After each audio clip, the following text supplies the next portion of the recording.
little drunk in power, hooting at the cloud. Welcome to our live stream, OG After Dark. Screw it. We'll do it live. It's OG After Dark, brought to you by Bloomin Blinds. We appreciate them. And folks, our final 3 weeks of the college football regular season, the triangle, Big Four, Vortex, or as Jack, one of our listeners, pointed out, it's the Big Vortex. It did not get off to a great start for the triangle schools. We can say triangle good. I would say today was a triangle triple flusher with NC State, Duke, and North Carolina all losing in a variety of embarrassing ways today. Alongside Joe Giglio, who is still at What happened? Dreisaitl scored. Already? Yep. I'll be back. Okay, go follow the story. We promised you live. We bring you live. So, Joe, just give me the thumbs up when you're done filing the story and calling the Associated Press desk. So anyway, so real quick context here. Giglio's working for the Associated Press at Lenovo tonight for the Carolina Hurricanes versus Edmonton Oilers. And I was like, man, I don't know how much longer this OT is going to, get the 5 minutes OT. You got the shootout. Like, let's just do it. If the goal horn sounds in the middle of us doing the thing, then so be it. I didn't realize it would happen seconds into the freaking overtime. Did not expect that. Anyway, while Joe's doing that, I'll go ahead and I'll set the table for today. We had Duke still playing for an opportunity in the ACC championship. We had NC State trying to utilize yet another open date, coming off a huge win over Georgia Tech, to see if they could salvage their season in some form or fashion against a Miami team that's absolutely gettable in November, as we've seen some of their scores and how they've been playing. And then, of course, you had North Carolina and Wake Forest, which had, to me, the most storylines.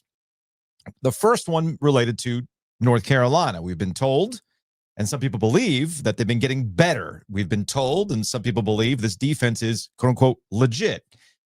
They did that against a Syracuse team that had to start a lacrosse player who was a walk-on backup quarterback and eventually pulled away in that game. And then they got back-to-back wins with Stanford at home against the worst offense, dead last in the ACC. That is Stanford.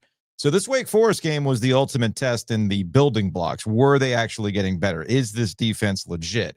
Wake Forest with Jake Dickert had already gotten to bowl eligibility. They've done it in a variety of ways. They started the season with explosive plays. Then they started finding new and inventive, almost slog-like ways to get through and win these games. A lot of trouble in the red zone. They reversed it on North Carolina. Not that North Carolina's offense has been all that dynamic, but Wake Forest did a really good job of forcing North Carolina into tough red zone situations. They had to settle for 4 of those field goals. 2 of them were blocked. And then you combine that with some wacky turnover-fueled madness, which is something that has plagued North Carolina all season. And then you have some curious decision-making, not just by the players, but by the coaching staff as well. Bill Belichick making 2 head-scratching calls at the end of each half, if you will, right before halftime and then right before the end of the game.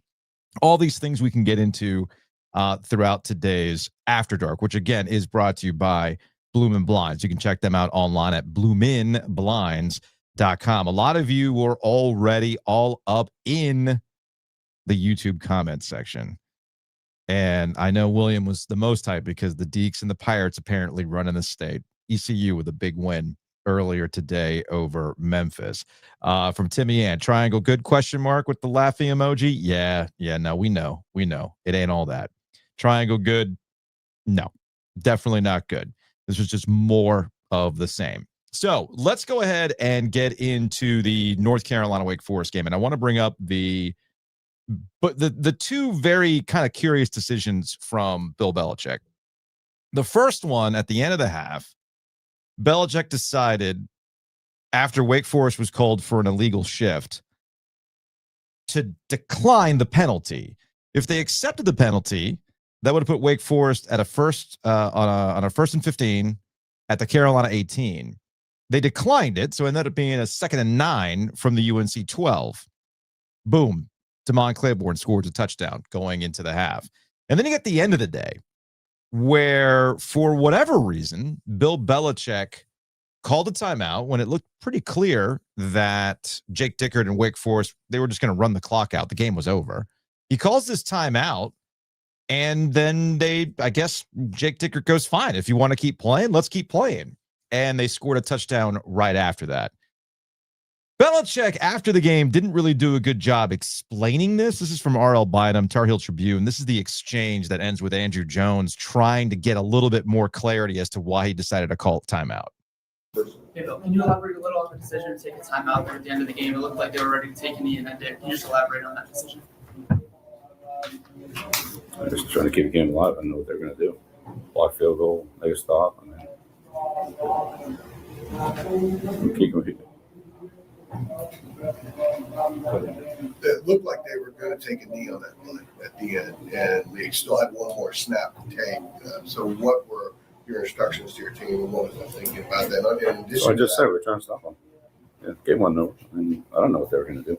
In addition to that, when Coach Dickert came out after the game, it looked like it was a very good exchange. What did he say to you? What did you say to him? Congratulations. Congratulations. I don't know. What were you trying to do there? I don't know. We're trying to win the game. Maybe block a field goal. I don't know. Look, I've been highly unimpressed with the way Bill Belichick has handled himself this season, and how he handled himself at the end of this game was atrocious. Absolutely atrocious. Now, I understand to a certain extent, it's been a tough Saturday for Bill Belichick. The day starts off with NFL insiders saying Belichick was never on the Giants' radar. Diana Rossini at The Athletic straight up saying the two parties, Bill Belichick and the New York Giants, never had any communication before he released that statement. The one that read, "I have not and will not pursue any NFL head coaching vacancies." That was what he said on Friday. And I guess you, me, Joe Giglio, I guess we all have something in common. None of us are pursuing NFL head coaching jobs right now. So we got that in common. So look, Bill already had a bad Saturday to begin with, because you're 15 wins away from NFL history, from being the all-time winningest coach in the NFL. And these teams don't want you. They don't seem interested in you. And now you're taking losses to Jake Dickert in year 1 at Wake Forest with fewer resources than you, and looking like his team was more prepared than your team, right down to the end where you made some boneheaded decision to call a timeout, and Jake Dickert was left with no choice but to go, fine, fuck you.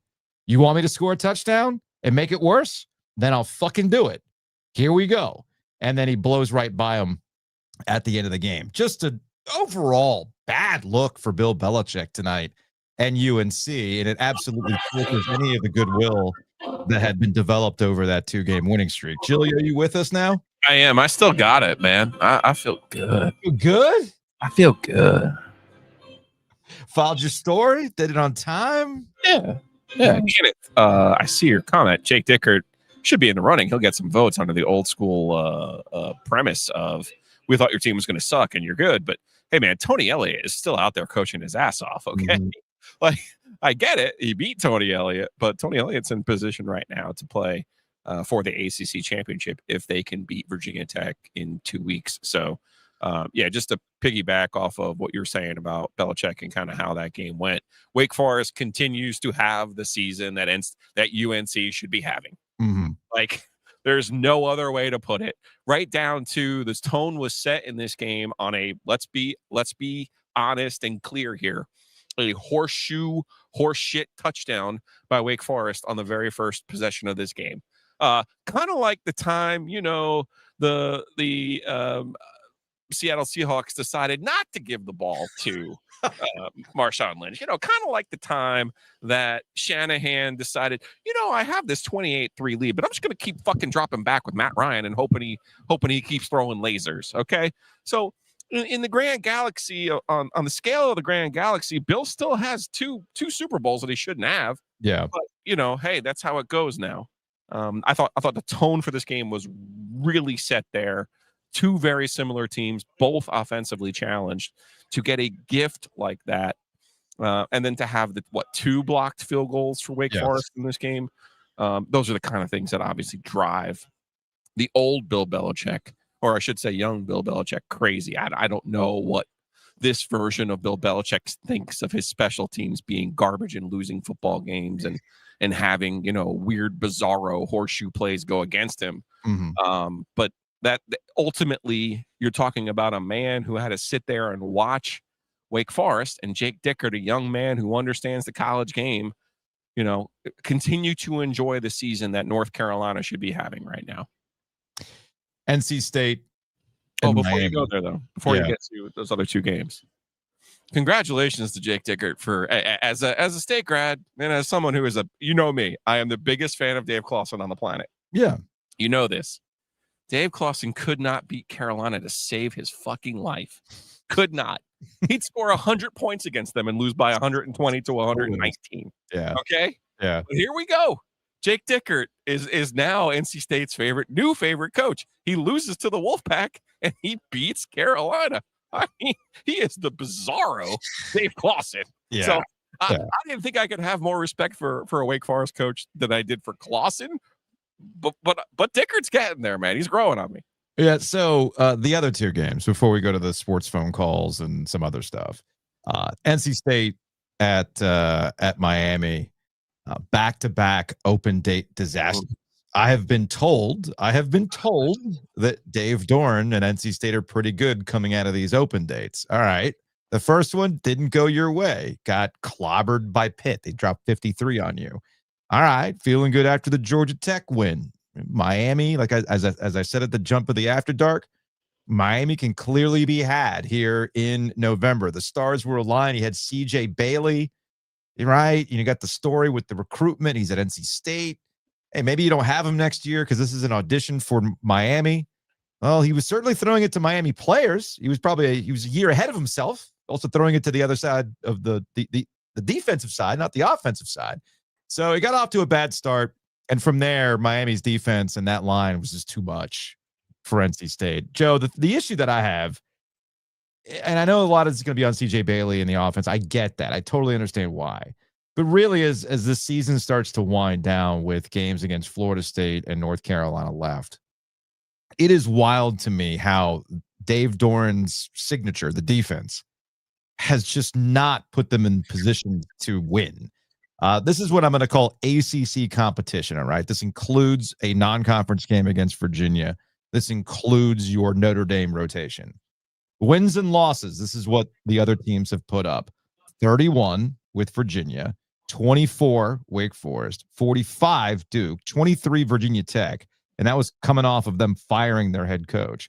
36 against Notre Dame, 53, as I mentioned, with Pitt, 36 Georgia Tech, and now 41 with Miami. That is just not a recipe for consistent success, especially when you need CJ Bailey in that offense to be perfect. And they were off schedule today. Miami had a lot to do with it, and that's your ball game. Would you like my Galaxy Brain take first or my hot take first from the Let's State go. Miami game? Let's build to the Galaxy Brain. You want to start with the Galaxy? Let's start with the hot and the hot take. Yeah, so it's There are State fans who are mad at me about my takeaway from an exhibition game. I wonder what Miami fans would think of my impressions of a 41-7 win, because watching Miami beat NC State 41-7, my immediate thought was, how did they lose 2 ACC games, and how quickly could you fire the coach today who won 41-7 for the coaching malpractice that has happened this season down at Miami? Because Miami's defensive line is totally and completely legitimate. Their offensive line is totally and completely legitimate. They have the best offensive line in the ACC. They have the best defensive line in the ACC. They have the best skill players in the ACC. What am I fucking missing here? Nothing. What am I missing? You're not missing anything. You're missing. I'm texting your dad. I'm texting you. I'm texting like everyone in my G4 group. Like, how does a normal person not watch this game and go, how in the world has Miami lost 2 ACC football games? Well, I mean, like, Joe, it's pretty distracting in Miami. Don't focus on the Seagulls and the football. Don't focus on An that. afternoon of show prep today, man. I I know. felt People are like, my dad and my brother are there, and you pulled this clip of the B-roll on Miami Beach, right? Yeah. And from the actual commercial break. and my dad sends me this photo, like friends and family only, not a lot of people here. I heard a little bit of the Wolfpack radio broadcast, and Chasanow was polite, like, yeah, I'd say about a third of the building is here today. Yeah, why would you go to an NC State Miami game when you could go to Miami Beach? When you could go hang out with those two at the beach. So maybe that's why November in Miami. They're not Yeah, even why would I probably wanna be on out the here? cards. They're probably like ACC B-roll hot. They're not even Miami Beach hot. Yeah, so the only answer I got is it's what Mario Cristobal and Miami do in November. They infuriate you. But so if you want to go Galaxy Brain next, I got my Galaxy Brain take. I have a little bit of Galaxy Brain here in that them handling NC State the way that they did, and with NC State having wins over Georgia Tech and Virginia, this only bolsters Miami's argument. As because again, we talked about this on Tuesday with the College Football Playoff Committee and their ranking show. Now, I don't know how many committee members are going to be left as everybody continues to step away from the committee this season for some reason, but it looks like Miami, given the opportunity, will have a spot in the College Football Playoff. I can't speak for anybody else. I mean, shit, Georgia Tech almost lost today to Boston College. That didn't help matters. Yeah. But I do think that beating NC State the way that they did, if they wanted to massage it, if you wanted to go Galaxy Brain, they can point to the wins over Georgia Tech and Virginia, two teams that are in the running for the ACC, two teams that have been flirting with the top 25. They can say that's a quality win for Miami in the grand scheme of things. Now, this is dependent on NC State getting to a bowl game, and they got two opportunities to do that with Florida State and North Carolina. And NC State at home has been a different team than NC State on the road. So if you wanted to go full-on Carolina Panthers, tell me something good. At least the last two games are at home. But yeah, just not a good showing for NC State. Yeah, here's my Galaxy Brain takeaway from this game. This is all part of Diamond Dave's 15-year plan. Okay. You can't have CJ Bailey balling out down at Hard Rock Stadium because then he would be on Miami's team next year, right? So you can't have that happen. So this was all the game plan. Kurt Roper was specifically instructed not to showcase CJ Bailey. He was instructed to throw a pick six to get Miami going in this game so that Miami would cool on Bailey. Now you say to me, Giglio, that would be a 14-year plan. Oh no, this is all about getting Bailey to stay in NC State for 4 years. So we'll see how he works his magic next year. But then in year 15, when CJ Bailey is a senior, that's when Dave Doeren will deliver on his promise of one pack, one goal. I see what you did there. Although maybe Dave Doeren retires because he fears having to answer more questions from a bizarre Miami guy. I put out a text to our friends at NC State to see if they even knew who this was, just to give people some background. A lot of times when you're on the road, either the AP has a stringer there, but AP doesn't require quotes anymore, so that probably isn't the case. It could be one of the sites. I think I heard some familiar voices in there, but one of the fan sites may have hired a stringer. Maybe. Other than that, like I've been down to Miami games and there are usually like random people in the press conference asking questions. But this, even by that standard, this was unusual. So I'm going to set this up in two parts. Here's Dave Doeren. This is from our friends over at the Wolfpack over at On 3. The audio is a little wonky here, but the question is essentially, you got 2 games left against Florida State and North Carolina. How do you keep the room together? And I thought Dave's answer was actually pretty good. Do you think it'd be harder to kind of keep this locker room together through the final 2 games? No, they'll be together. I'm not worried about that. We'll be good enough. That's what we got to go work on. Is execute. We've had spurts of that all season. We just had a great game of that against Georgia Tech. So this team won't quit. I promise you that. So that part, I thought, of all the answers from Dave in the post game, this kind of ties into the theme of the year with Dave and Zen Dave. I thought that was very Zen Dave. Well, don't forget his reps, his actual press conference reps are low. He's out of practice. He does not have a regular press conference like that. True. He doesn't do one at home. He doesn't do one on Mondays. He has like a mini scrum on Thursdays. He does not do post games with actual people. He still does Zoom calls like it's a pandemic. So part of that is him being frustrated by somebody throwing off his feng shui, maybe if we're in the Zen mode. But yeah, and I'm not defending the guy who asked the questions. I'm just saying you could tell his press conference reps are off. Okay, I get what you're saying. But in that particular case, I thought that was a good answer. I think it kind of highlights what he's always felt about this team, that he likes this team and he feels that they'll be fine. But as he says, they just have to be better. But this is kind of what you are. But you still have 2 winnable games to close out the season. Now we get to, so after that question, whoever this Miami guy is follows up from a previous question. The first question he asked was in a framing of trying to lighten the mood. He's like, hey, your birthday's coming up on December 3rd, something, right? And clearly it did not go over well. Rather than moving on and it not landing with the coach, the guy decided to double back, and we did get a new quote from Dave. Here is the exchange. Coach, the birthday thing was designed to lighten your mood a little bit, but last week I just got my ass kicked. No, I understand. You understand that? No, I'm not trying I to do be. shit for a living. No, Okay. No, I understand. I'm just, okay. Last week. I do this shit for a living. Add it to the quote wall. Unbelievable. Joe, next time somebody asks you, hey, do you guys make money on the podcast? That's your response. I do this shit for a living. Yeah, and again, you know me, I hate it when out of town people don't know their place in a press conference. Like Joe from 2015 would have punched this guy for asking the first question, number one. Right. When he asked the first question, he goes, hey, so I see that your birthday is December 3rd. I got a couple family members whose birthday is December 3rd. And I'm like, and? Cool.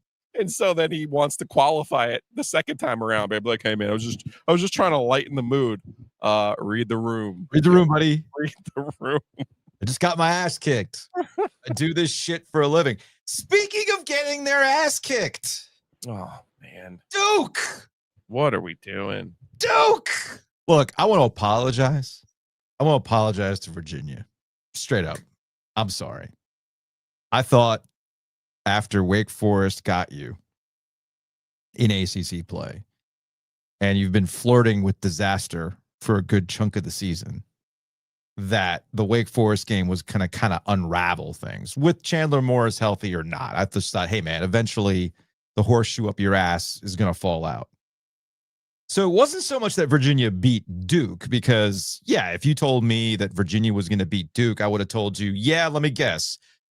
Duke, once again, was the architects of their own demise. They had some special teams miscues. There was some turnover. There was some whatever, like any number of ways in which Duke has found ways to lose. What I did not expect was Virginia to shut down Darian Mensah in that offense. Just shut them down. And by then the game was 31-3, I think, at one point, if I remember my box score correctly. I was not expecting dominance from Virginia in this game at Wallace Wade. And the way that Virginia was able to move the ball at ease obviously has to frustrate Manny Diaz as a defense first guy. But also, you've dumped a lot of money in that offense. We've made a lot, or at least the media has made a lot about Mensah and his NIL and everything else. And you cannot lay an egg like that against a Virginia team that has been up and down and even found itself in some shootouts this year. That was eye-opening. And that, at least, I mean, maybe Jim Phillips wakes up or saw that score and, you know, maybe wipes some sweat from his brow because he doesn't have to worry about the ACC college football apocalypse where an 8-4 Duke team might not even get in as a conference champ. So they can you can take that off the board. But damn, Duke, not like that, guys. Yeah, I want to give full credit to Des Kitchings, Virginia's offensive coordinator. This team had been reeling after a hot start to the season offensively. And obviously Chandler Morris, we saw him in Chapel Hill. He was kind of going through it. They were beating him up pretty good. They hit him pretty good. And then he gets the concussion against Wake Forest. I thought he was really good from the jump in this game. The big 4th down conversion on the opening drive of this game, I thought kind of sort of set a tone. It was an interesting spot. I'm not going to lie about that, but I thought their ability to score on the opening drive set a tone for them confidence-wise that, the way we were talking about them this week, I thought was deserved because this wasn't a one-game blip. Yes, they had only lost to Wake Forest, but shit, go back to the Washington State game. Yep. They were terrible in that game, and they had been a miss and a drift offensively. And I thought that opening drive, Chandler Morris. I mean, this is an OC's dream. Quarterback with 300 yards, your running back's got 133 yards, and your top receiver's got 160 yards. Meanwhile, Duke, I thought, yes, defensively they weren't good, but you got to be able to trade a little bit of paint. We saw this against State. Yes. Duke's defense wasn't good early in that game, but the offense was able to trade a little paint, keep them in it, and then in the second half they established their dominance. This is a stinger for Duke. They're going to look back at this is their 2017. This is their 2010. Yeah. You have years like this where you look back and you go, you know what? The fucking door was open. We just needed to walk through it. And that's a very NC State-esque lament. And Duke hasn't had many of those years, but they're having one right now. And maybe we're back to the full Chuck Amato homage from Manny Diaz, his protege. It just doesn't change what Duke's done with their infrastructure and their financial commitment. I still commend Nina King, but the money was on the table today, and Duke came up really, really small. Really small. Duke fans watching that first half, like Mike Elko. Yeah, this was an all-timer. If you're watching on YouTube, you can see him mouthing, fuck me, fuck me, fuck me, fuck me. Cursor don't. First of all. Second of all, that's not AI. No. I ain't that good. No. Third of all, I told you that motherfucker was from New Jersey. He turned down Penn State. Turns out he's a Notre Dame fan. Okay, I got that. But you can take him out of Jersey. You can't take the Jersey out of him. By the way, was that amazing? Was that not the most? Because we've always argued that Texas A&M is just NC State with money, and we start the day. Speaking of starting the day, Bill Belichick getting word. Yeah, no, we don't want you, bro. Like the NFL doesn't want you. And then Mike Elko, we get the word that he's close to signing an extension with Texas A&M, which will take him out of that Penn State running. So there goes that theory. And then you go out there and you lose into South Carolina. So coming back in that game was unbelievable because during the first half, everybody was discussing, hey, look, I get in this new era of the college football playoff. You're not dead after one loss, but losing to this South Carolina team in this fashion, that should be a kill shot, right? Like that's over for you, right? But of course they pulled it out, and here we are. One more thing about the Duke Virginia game that I'm upset with myself that I didn't see this coming. Okay, I let the OG audience down. I let the After Dark audience down. Welcome to all who are here tonight. I let you down. I should have known. And I should have known that ECU was going to beat Memphis today. Do you know why, Joe? Why is that? Because you love my string theory, cockamamie, harebrained scenarios, don't you? What a world we're living in, where on Championship Saturday we could have not one, not two, but three teams that NC State beat, all vying for spots in the college football playoff. Three, because we could get Georgia Tech versus Virginia playing in Charlotte for the ACC championship. And now ECU, with their win, coupled with South Florida's loss, could now put us in a position where ECU could sneak in and win the American. Can you imagine Dave on Championship Saturday sitting in the easy chair after beating Bill Belichick and just being like, oh, I beat them. He'll be like my guy. Oh, I beat them. Oh, I beat them. Leonardo DiCaprio. I beat them too. Here we are. 919 444-2211. Call the OG Sports phone and curse or don't. As always, the OG After Dark is brought to you by our friends at Bloomin Blinds. Check them out, Bloomin winblinds.com. Get 10 or more window treatments. You will get 10% off. Big thanks to Chris and the crew for sponsoring the OG After Darks. The OG Sports Phone is brought to you by our friends at Nature's Relief. And a Saturday like today, it's going to require some gummies or some sippers. However you want to get down, they've got it. So check them out online, naturesreliefhempstore.com. That's RELEAF hempstore.com. Let's start with a 910. 13 years. Enough's enough. Bye, Dave. Have a good life. Thanks for nothing. He's got 4 more years on his contract. I keep being told that, Joe. 4 more years on his contract. Okay. Well, we got 30 minutes into the show before that one. So, all right. I haven't taken a call yet. So that was the first call right out of the gate. Let's go to a 252. Ovies Giglio, at the NC State preview, you said that this was the worst Wake Forest team y'all had seen in a long time. Do you believe the hype is real now? And can we say that Wake Forest is the best football team in the state of North Carolina as it currently stands? Go Deeks. UNC sucks. All right. So we got to go back to their opener. They played Kennesaw State. Yeah. Who has a former NC Central coach. They just recently made a transition to the 1A level, and it was 10-9. And I know Claiborne got hurt in that game, but they could not do anything offensively. Yeah. In that opener. It was a Friday night, I believe. And I just sat there and watched that game like, these guys are terrible. And they were just so bad offensively. I'm like, I just didn't think they'd win a game in the league. I thought it was in play, but they wouldn't win a game in the league. They were that bad watching that opening game. Fair enough. Claiborne's come back. They figured some things out defensively. Obviously, defensively, they have some guys too, by the way. And I think Dickert's done a really good job. Now, let's also not listen. I mean, you can get excited, and you should be excited. I'm not sitting here not trying to tell you that Wake Forest hasn't done an exemplary job this year. But can we examine their schedule just a little? Oh, here we go. Can we look at their schedule just a little? Here we go. Kennesaw State, as I mentioned, awesome. Western Carolina, please lose to State, lose to GT in a game that they should have won. Fair enough.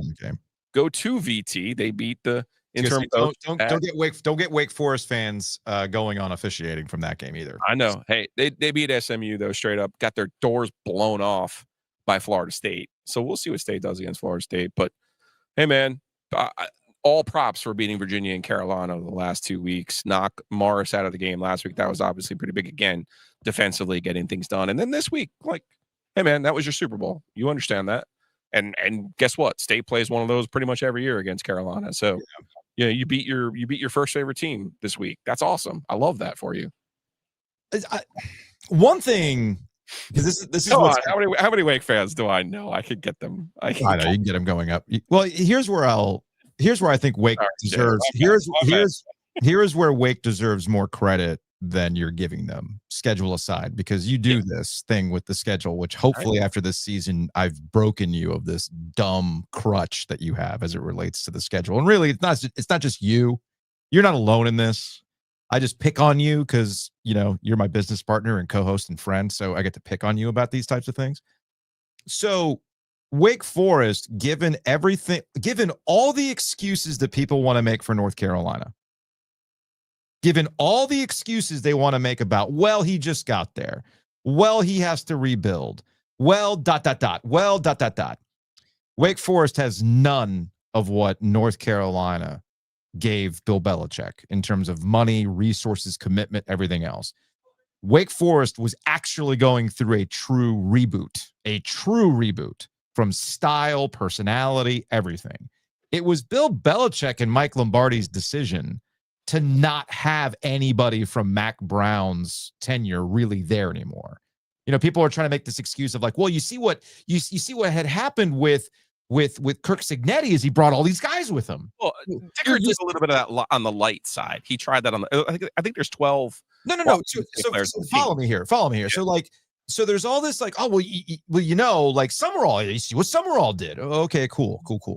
Dion was bringing his kid and all this other stuff. And then, yes, what you were saying about Jake Dickert, yeah, there were some guys that came with him. And yes, there were. Not the QB down in Oklahoma who picked up another big scalp today, by the way. And then, yes, Wake Forest did have some players stick around. You got to go back to the reporting from this past offseason and the decisions that were being made by Bill Belichick and Mike Lombardi. They wanted their guys. They made these decisions. They crafted the roster. This is what it looks like. And even then, they're so fucking stubborn that their offense continues to look the way that it looks. I don't know why Gio Lopez continues to start, in all honesty. I don't know why he continues to start. And if you really are building for the future and you're not really looking like you're going to be getting to a bowl game, I know a bowl game's still in play, you might want to start throwing in some other guys. Or if you really want to make a bowl game, I don't know, maybe throw Max Johnson back in there. I really don't know. Like, at some point, you gotta make a change to get that offense rebooted some way, somehow. So I think Wake Forest deserves a lot of credit, and Wake Forest fans should be feeling good because they were not expected to do any of this. They did not have the same resources as North Carolina, and Jake Dickert just, as you like to say, put it in Bill's ear tonight. So yeah, let Wake Forest fans feel a little bit. Whereas North Carolina, I guess you're not getting better. Maybe not. I don't know. We'll see. I mean, defensively, there's still some life. Here's the one thing I want to say about. I'm sorry.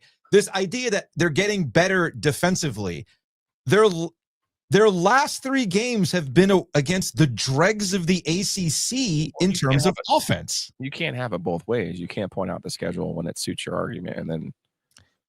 I'm not talking about the schedule. For the schedule. I'm not talking about the schedule. I'm talking about what you're doing against the offense. There's like actual tangible. Right. This is not a schedule and vibes. I'm talking about what you're actually seeing. They scored 14 points. Wake Forest scored 14 points. Correct me if I'm wrong here. I watched the first half of this football game. Yeah. They scored 14 points, one on a 50-yard fumble recovery. That was like one of the flukiest plays of the whole year. Sure.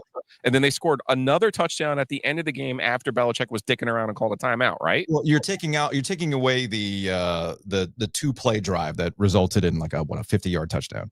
No. I'm not. The very first drive of the game. Yeah, the very first drive of the game was, yes, they recovered their own football. But then were they able to scoop it up and run? I'm saying they scored 14 of their points, half of their points were fairly. One was definitely fluky, and the other was completely unavoidable. It could have been a 21-12 final, and we're sitting here talking about how their defenses play better. I'm just saying, I'm not trying to excuse or do anything for Carolina. I'm putting this squarely on their offense. Finally today, though, hey, we got the old Julian Edelman double pass. We did. Finally today, we got the hurry-up quarterback sneak. Like, holy fuck, Bill. It's 11:15. And you're pulling out some of the tricks I told you should have been doing from Jump Street. Like, look, man, all I do is follow your career. That's all I know. Des Kitchings, again, what do you know? It took you long to try some of your fucking tricks, man. So all I see is Carolina's offense. This squarely goes on their offense, starting with Mike Lombardi and the players that they brought in on this roster and thought could be winners. It also goes to your point. Do you know what Jake Dickert and Wake Forest didn't try to do? Remold their roster after the spring. Yeah. They knew what they had. They took a crack at that thing. They did bring in some players from his previous stop, and they probably kept more players from the previous regime, but ultimately they understood the value of the spring. Carolina made a choice after the spring to run as many guys off as they did and bring in a whole new group. So that's on them. And that's definitely on the offensive side too, Joe. When you look at this, the issues they've had season long trying to score the football. Again, go back to the fucking Charlotte game. I put most of the issues for North Carolina on the offensive side of the ball. You and I are in agreement on there. But 414 total yards, 223 on the ground, and 6 of 13 on third down conversions. That's not a good defense by North Carolina tonight. Okay. That's not a good defense by North Carolina tonight. Flukes aside. Right. Numbers don't lie. Let's go to a 919. Hello, G. 8:15 p.m. courtesy driver. So what was today's triangle football? The vortex or the triangle suck-tex? Unbelievable. Congrats to the Demon Deacons, if nothing else. And I will nominate Louisville for the Shit the Bed Award in ACC football this weekend. The Georgia Tech certainly tried their best now, didn't they? You beat Boston College by 2 points. Fairly as bad as they are. Come on now. ACC football. All coastal chaos. Thanks as always. Have a good rest of the weekend, guys. Look forward to next week's show. Good night. So if Boston College had beaten Georgia Tech, did the WEI guys then pop on the radio Monday and say, damn, Georgia Tech, now you need to shut down your athletic department? If you could remind me about the second half of that football game, the next time I say that Georgia Tech has a chance to beat Georgia, I would appreciate it. No. I would appreciate it. Georgia Tech's defense is not good. It's not good. No. Love Haynes King, Brent Key with some awful clock management. Hat tip to the dude, Steve Adazio, for pointing out how poorly he mangled that clock. I mean, it was a who's who of who could out-top themselves in shitty coaching today, starting with Elko with one of the worst calls I've ever seen on a goal line, where they tried to run a lateral from the running back to the quarterback on the goal line, not an option, but a pass. That was bizarre when they were up 1 point, when they could have just salted the game away with their tank quarterback just running it into the end zone, by the way. Then continuing with Brent Key and his clock management in that game. And it's like, what are you people doing? I don't understand. You guys are like really smart coaches. And Lane Kiffin tonight making a mess of himself. Alabama making a mess of themselves today. So I think it'll be fun Monday when we get back into it, right? Oh, man, the SEC is so tough. Oklahoma beat Alabama. You mean somebody finally beat Alabama other than Florida State? Oh, nice. That's cool. Very cool. Let's go with 336. Hey guys, shout out to my friend Drew Sears. He thinks Dave Doeren deserves another 5-year contract extension after this game, and I think I agree with him. Dave is the best thing for NC State, and I can't wait to see what he has going for him next year. Talk to you later. Goodbye. You know, I think Dave Doeren's going to ruin friendships. He's going to ruin friendships. I think there are people who, like at Thanksgiving, like Thanksgiving's coming up, right? And typically, the tired article, the tired thing that you see on the internet, like how to navigate your family during this time, like you can't talk politics, right? So what happens in Raleigh when you're having friends and family over for Thanksgiving and the topic of Dave Doeren comes up? I was going to say, you only talk about the reckoning. You don't talk about Dave. Is that what it is? Like, so about basketball, but somebody's going to get drunk like they would just to like trigger the family member. Like, so what do you think about those tariffs? Like somebody's going to be like, so what do you think about Dave Doeren? Somebody's going to do that. I'm telling you right now, man. Do this shit for a living. Dave Doeren. Can't wait. Dave Doeren. Do we put that on a shirt? Yes. No, we can't. We'd have to go for the emoji again. Yeah, probably. All right. Let's go to 336. So with all the coaching changes in college football and the notion that it is a year-to-year proposition, it seems like that the smart money puts more money to NIL than to coaches. And curious where this might go with NC State, since State is not going to have the funds to go pay crazy amounts of money for a Hall of Fame coach or a future Hall of Fame coach, and then put together all the money for an NIL. It seems like a program like State would want to almost be like a Xavier in basketball, give a young up-and-coming coach all the resources they need for NIL. If after 5 years they get hired by an SEC school, tell them thanks, appreciate it, and we do it again. I just don't see us competing with the money that's being thrown around for college football for both the coaches and the players. So I think we need to put it towards the players, see what an unknown can do with it. I'd like to hear what your thoughts are. Thanks. I mean, it didn't sound like my voice, but those are all of my talking points. So Did you call in? Did you call in with a voice changer? I could, right? Like, I guess you could. Did I send you the Elvis doing the yin yang? You did. I'll have to. We'll have to do that in our social media dump. All right, let's go to a 252. Hey, Ovies Giglio, Young Gravy here, calling from the 252, the Emerald City, Gowdy Pippin Stadium. I mean, what a win for East Carolina. Talk about a bracket buster. I know it's football. This feels like something you'd see in March Madness. I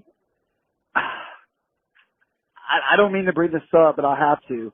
So Blake Harrell takes over midway through the season last year, loses one game, finishes 4-1, beats State in a bowl game, and then just upset a potential college football playoff team.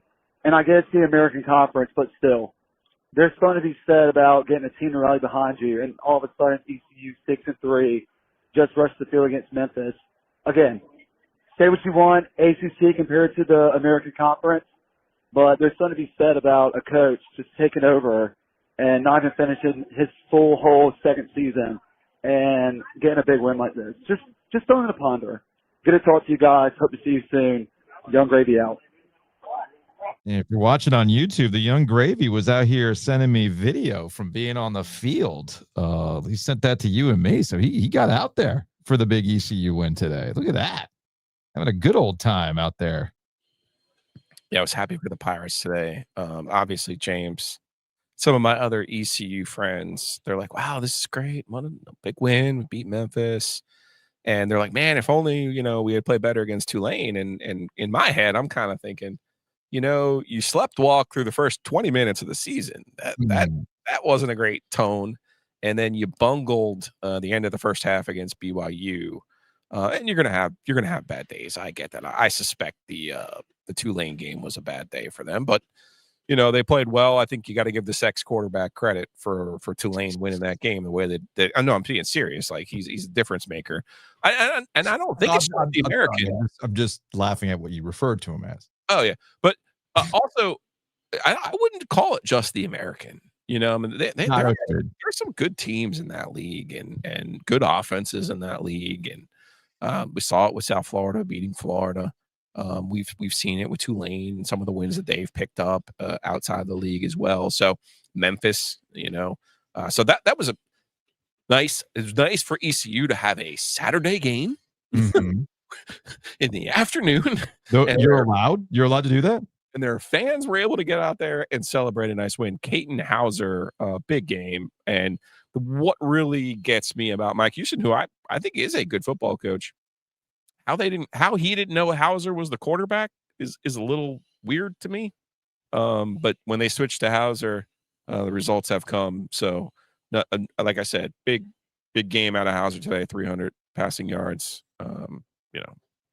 All props to ECU. They need some help in the American. The American is kind of like the ACC in that they have a bunch of one-loss teams who haven't played each other and won't play each other. Yeah. So the tiebreak gets super wonky. But yeah, they definitely need Tulane to lose, and then either Navy or North Texas to lose. Navy got a huge win today over South Florida. Huge. But they do go to Memphis next week and then obviously close with their rival Army. So there's still hope there for ECU to play in that conference championship game. I mean, and ain't nothing. They shouldn't be afraid of anybody in their way. That's for sure. ECU put out this graphic after they beat Memphis. Package not, for those who are not familiar, FedEx is based in Memphis. Hi, Memphis football. Package not found. Thanks for reaching out to us about your win against the Pirates. We really apologize for any inconvenience you experienced. In this case, we recommend you please contact your shipper to report lost or missing package. This support ticket will be closed. Thank you, FedEx team member. Very well done. Very well done by ECU social media team. Let's go to Joe, to let's go back to the question earlier from the mailbag. What's it going to take?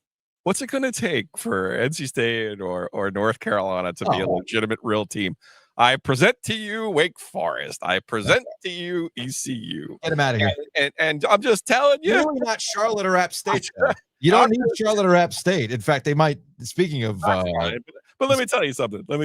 Ohio State doesn't have to deal with this shit. No, Michigan doesn't have to deal with this shit. Florida does, and that you can draw a straight line from those schools in Florida having some of the struggles that no, they've you can draw a straight losing line some of directly.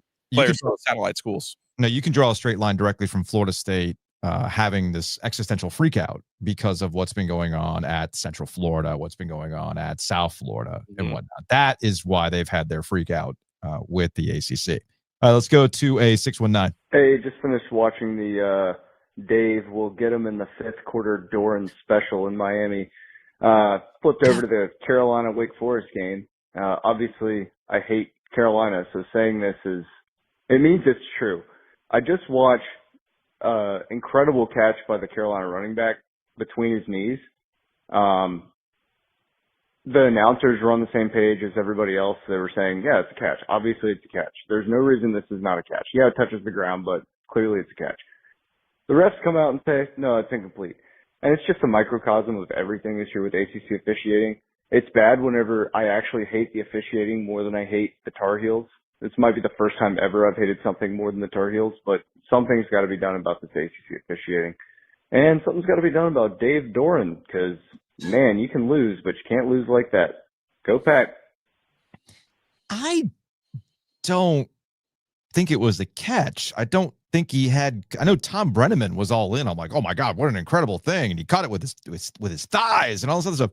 But he never really had control, and it did hit the ground in the process of the catch. So I don't know. Maybe I'm a crazy person in this regard.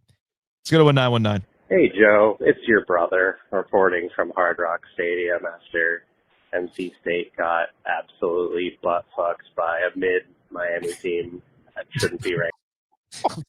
I'm sorry. Curse or don't. Whoa. My God.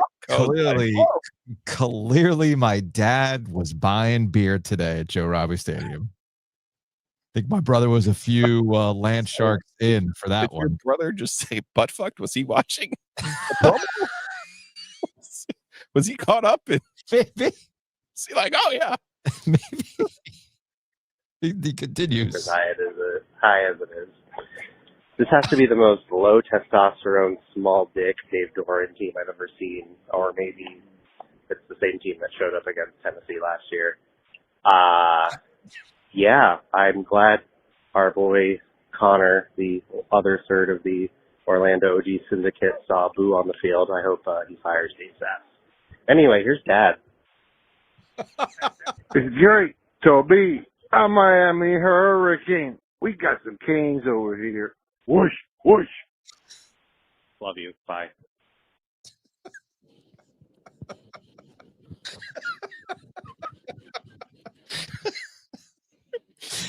Man, you really missed out on some family bonding today. I should have gone out of South Florida.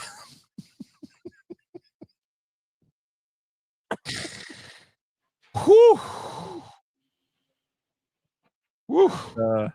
On a scale of 5 Mike Elkos, that's 10. Let's go to it. Let's go to a 336. Reporting live from Hard Rock Stadium, and if I have to watch this fucking bird do that beak twist one more time, I might jump on the field and take the game over myself. I am so sick of seeing that bird go out there. This is sickening. This is embarrassing. Why am I still here? It's 41-0. All right. Bye. Hey, you put some respect on Sebastian's name, man. Now, does he do the beak twist too much? Yes, it's kind of his thing. He does it a little too much. Find a new move. I would agree. Let's go to a 434. Duke football, you're fucking useless. I mean, it's deserved. If we're gonna today, if we're gonna treat Duke football seriously, like Duke football wants to be treated, yeah, that's garbage today. Just missed opportunity. Oh, I thought of the other coaching malpractice today. Yeah, Narduzzi. Oh, all right, I don't care if they put up 100 on me. Oh, they did. Here comes Notre Dame's offense in the first quarter. They didn't yeah, we'll take them. You want to get 100? Okay. They didn't put up 100, but they were on track at one. On their way for it. All right, let's go to a 469. Hey guys, Mikey and DF Dub. If Virginia Tech, 2025 Virginia Tech, not prime Frank Beamer take Florida State to the brink of the national championship Virginia Tech, but 2025 Virginia Tech can hire James Franklin while Carolina football continues to employ a fraudulent scam artist grifter who used to be a football coach. That may be enough to just make me pour copious amounts of Clorox, Drano, and Hemlock into my next OG Light. This is pathetic. What the hell are we doing? Go Heels. Later, bye.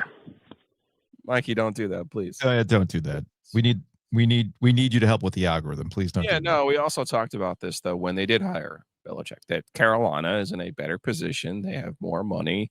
They're a higher profile program than State is or Duke is. Mm-hmm. And they had a chance to make a genuine hire that could have been a difference maker after having a 73-year-old coach. So what do?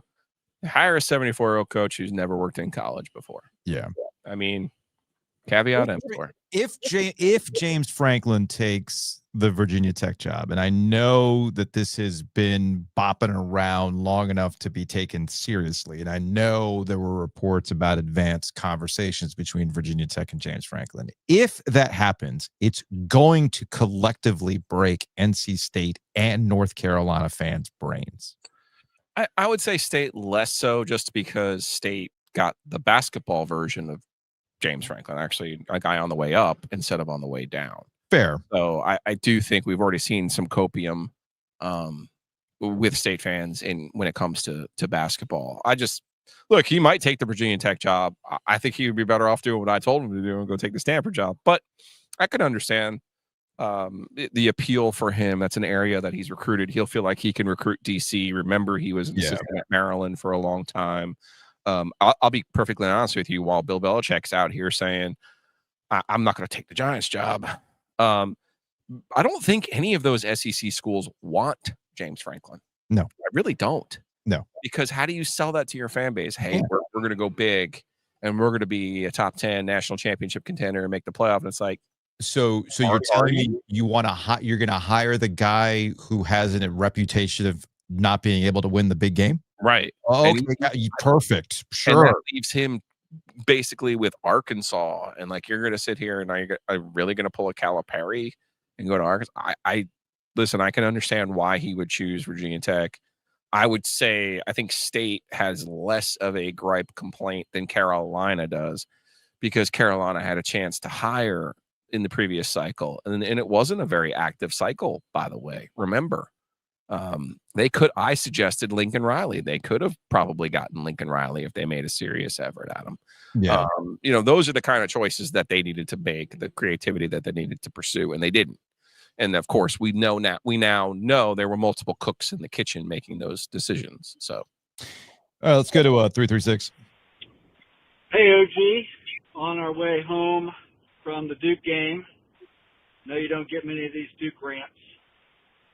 But coming out of halftime, down 2 scores, 5 plays, 20 yards, 1 fucking pass with a multi-million-dollar quarterback. Spurrier was in the house. Could we not have let him call plays after halftime? What a mess.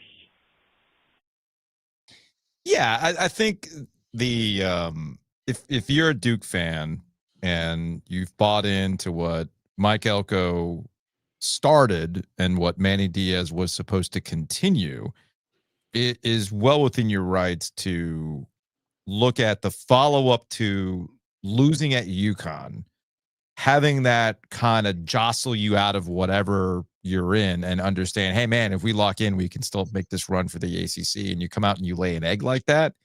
Yeah, I could see where the worst fears of a Manny Diaz head coach team kind of pop into your brain. So, of course, all of that will be absolved if you just take Bill Belichick and UNC to the woodshed this upcoming Saturday. I was going to say they close with let's not forget, they close with Carolina and Wake. So they already have a win in their back pocket over State. So yeah. So while you had bigger fish in your brain to fry, well, welcome back to the Vortex, Duke. Welcome back. It is the triangle good for sure. Hey, OG. All right, played that one. Let's see, what do we got here? We got 4 more to get out of here. Because again, I just put all these in. We see what we got. I'm just calling to state fucking obvious that this is absolutely embarrassing, no matter how you look at it. Wow. I don't know. I don't know who's that directed at. I don't think we need a context. But you know what? I I think it applies to all 3. All right, let's go to a 919. Man, Dave Doeren, you made me wait 2 weeks to watch you go get your ass kicked down in Miami. I thought you were supposed to be the coach that always comes out of a break and delivers. But this is not good football at all, man. Just watching this on national television, you're just getting bent over right now. And I don't even know if I can be mad. This looks like the Miami team that played Alabama, but this is November Mario Cristobal. So what do we got going on here? I don't know, man. Go Pack, but man, fuck Dave Doeren. So did the G-string break everybody? I was going to say, what happened in Miami? I don't know. Now somebody's getting bent over. So here we are. Put it on a shirt. I mean, we got to get our guys from the ACC network on this one. Like, who put that one together? Who called that? Who called that B-roll? It's the birds. It's not her. Yeah, no, Joe, focus on the birds. Focus on the birds, not that. But apparently everybody else is focused on the ass. All right, let's go to 910. Avocados from Mexico. Yeah, I watched the first half of that game. I had the sound on the state game. The Duke game was on the other TV. And that commercial comes on every 5 seconds. Oh, man, our friends from the ACC network could use some of our ad sales techniques, I think. All right. Let's close. But good for the avocado people though. They got their hook. They're ready. Can we make them a corporate champion? All right, let's close with the 336. Oh gee, I have had a delightful Saturday drinking a 4-pack of OG Light from Peachtree Market, which followed beautifully crafted cocktail from Nature's Relief. It was amazing. Love supporting those guys. Love supporting you guys and everything that you're about. And then acting like my Wolfpack is worth a damn in football. But hey, you know what? While they might not be worth a damn in football, they are in basketball. Right now, the Triangle is struggling big time. I just happened to look up, and we are down 34 to fucking nothing at Miami. Doesn't really matter. I don't even know what that team is about. I don't even know what college football is anymore. You know what? We sold out for basketball. Let's be a basketball school. I'm living life. Let's go. It's Saturday night. Positive vibes only, fellas. Love what you do. Keep at it. Good night. Perfect. But you know what? Drop the mic. That is a great way to end the show. Enjoying your OG Light, enjoying your Nature's Relief, and just accepting that it's basketball season. At least that should be good this year, right? Can't let you down. Ice cold beer never broke my heart. Cold beer. Cold beer. Cold beer. Do we have game times for next week? Well, State plays Friday night against FSU. So we still got TBD for the Duke Carolina game. Yeah. We will be doing this again next Saturday, though. Well, we're going to be doing a double on Saturday because we got parade coverage. We got parade coverage starting up at 9:30, which I guess depending on what happens with the Florida State NC State game, we can probably take some OG Sports phone calls while we do parade coverage that morning. Okay. So that'll be good. And then Duke opens up as a 8.5-point favorite against Carolina. Against Carolina. Well, little Billy's first words. Beat Duke. We'll see what happens next week. All right, that's going to wrap it up for the After Dark. Thanks for everybody who's watching. 5 stars only, positive vibes only. Leave a review. Hit the likes on the YouTube channel. Hit the hype button. And if you're listening in podcast form, leave a review. 1 star or 5 stars. Don't give me this 2-star crap. All right? I want stars. Stars, baby. We'll see y'all on Monday.